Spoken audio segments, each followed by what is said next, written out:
تو معراج کا سب سے بڑا تحفہ کیا ہے؟ نماز ہے۔ پھر اللہ کی جتنی بھی مخلوقات ہے نا وہ ساری کی ساری عبادت کر رہی ہے۔ درختوں کو اللہ نے قیام کی حالت میں پیدا فرمایا، وہ قیام کی حالت میں کھڑے ہیں، اللہ کی عبادت کر رہے ہیں۔ چوپایوں کو اللہ نے رکوع کی حالت میں پیدا فرمایا، ساری زندگی وہ رکوع کی حالت میں رہتے ہیں، اللہ کی عبادت کرتے رہتے ہیں۔ اور پہاڑوں کو اللہ نے قادے کی شکل میں پیدا فرمایا، وہ ساری زندگی اسی حالت میں اللہ کی عبادت کرتے رہتے ہیں۔ حشرات اور کیڑوں مکوڑوں کو اللہ تعالیٰ نے اس انداز میں پیدا فرمایا کہ وہ سجدے کی حالت میں رہتے ہیں، اور سارے زندگی اس حالت کے اندر جو ہے وہ عبادت کرتے رہتے ہیں۔ تو میں قربان جاؤں، اللہ نے مجھے اور آپ کو جو عبادت عطا فرمائی ہے اس میں تمام مخلوقات کی شان موجود ہے۔ قیام بھی اس کے اندر موجود ہے، رکوع بھی اس کے اندر موجود ہے، قعدہ بھی موجود ہے، اور سجدہ بھی موجود ہے، ساری مخلوقات کی عبادت۔ پھر نماز کے اندر جتنی بھی عبادات ہیں نا اس کی شان بھی موجود ہے۔ مثلا روزے کے اندر کھانا پینا منع ہے، تو جب ہم نماز کی نیت باندھ لیتے ہیں تو اس میں کھانا پینا بھی منع ہے نا۔ پھر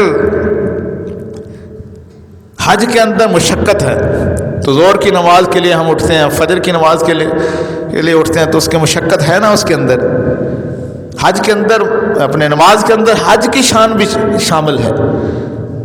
اسی طرح ہر عمل کی جو ہے نا، کاروبار چھوڑ کے آتے ہیں، کاروبار کو ٹھپ کرتے ہیں، اس میں نماز کی حالت میں بندہ کوئی کاروبار تو نہیں کر سکتا نا، تو وہ صدقے کی شان بھی اس کے اندر موجود ہے۔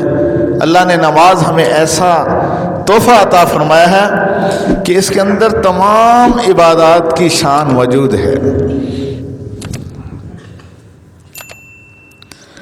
تو میرے بھائی دوستو،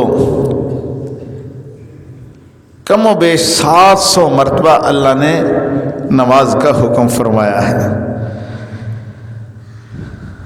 کوئی آدمی ہمیں بڑا آدمی کہے کہ بھائی میری بات سنو، ایک دفعہ 2 دفعہ کہے کہ میری بات سنو، 3 دفعہ کہے میری بات سنو، اگر ہم میں سے کوئی بندہ بات نہ سنے تو سب ہم کیا کہتے ہیں کہ یار بڑا متکبر انسان ہے، اتنا متکبر کہ ہماری بات ہی نہیں سنتا۔